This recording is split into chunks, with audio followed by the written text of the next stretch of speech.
জন্মদিন উদযাপন করতে গিয়ে নিখোঁজ 3 নাবালিকা। ঘটনায় চাঞ্চল্য ছড়িয়েছে শিলিগুড়ির পাতি কলোনিতে। পরিবার সূত্রে জানা যায়, শিলিগুড়ির পাতি কলোনির বাসিন্দা ওয়ার্ড নাম্বার 1 সকাল 10টা নাগাদ বান্ধবী দীপা রায়ের জন্মদিন উপলক্ষে 3 বান্ধবী মনিকা সরকার, প্রিয়াঙ্কা শীল বাড়ি থেকে ঘুরতে বেড়ায় এবং তারপরেই বিকেল গড়িয়ে সন্ধ্যা হলেও তাদের খোঁজ পাওয়া যায়নি।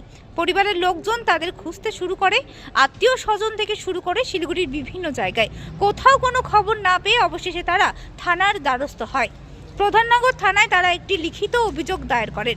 মনিকা সরকারের বাবা 24 ঘন্টা পেরিয়ে গেলেও তাদের এখনো পর্যন্ত কোনো খোঁজ পাওয়া যায়নি। জানা যায়, দীপা রায়, মনিকা রায় এবং প্রিয়াঙ্কা শীল সকলেই কবি সুকান্ত স্কুলের ছাত্রী। তাদের বয়স আনুমানিক 14 বছর।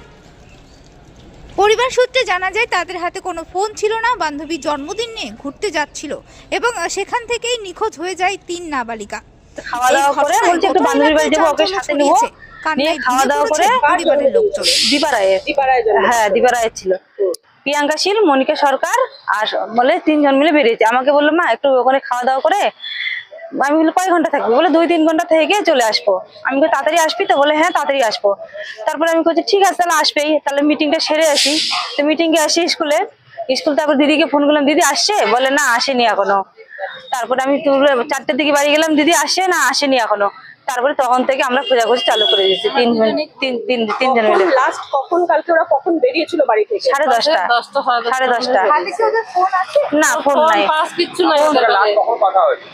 10:30 কথা হয়েছিল মানে সকাল 10:30। হ্যাঁ, আমাকে বলে বেরিয়েছে। তখনই ওরা বাড়ি থেকে বেরিয়েছে? হ্যাঁ, 3 জনে বেরিয়েছে। তারপরে শেষ কখন, কোথায় দেখা গিয়েছিল ওদের? একটা দিদি বললো আমাদের ওখানেই থাকে, 2 নম্বর পঞ্চানন কলোনি। দিদিটা বললো যে, আমি বললাম দিদি প্রিয়াঙ্কাতে দেখতে পাইছিলা? বলে হ্যাঁ। আমি কোথায়? বলে যে স্কুলে, পাতি কলোনি যে কবি সুকান্ত স্কুল আছে, আমি নাম দিয়েছিলাম, ওরা উঠতেছিলাম। আমি কে কে? বলে প্রিয়াঙ্কা, দীপা। আমি সোনালি, বলে সোনালি দেখতে পাইনি। সোনালি না, মনিকা। কি আশঙ্কা, মানে কি ভয় করছেন, মানে কোথায় কি হতে পারে? আমি কিছু, কোথাও কেউ কিডন্যাপ করে হয়তো নিয়ে গেছে, নালে মানে এখন তো কোনো ছেলের সাথে তো কোনো ফোন টোন করতো না।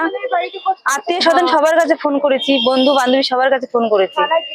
হ্যাঁ, জিটি করেছি। কোথায় যেতে পারে বলে আপনাদের ধারণা, বা এমন কোনো ধারণা আছে যে কোথাও যেতে পারে আত্মীয় স্বজনের বাড়িতে বাইরে কোথাও?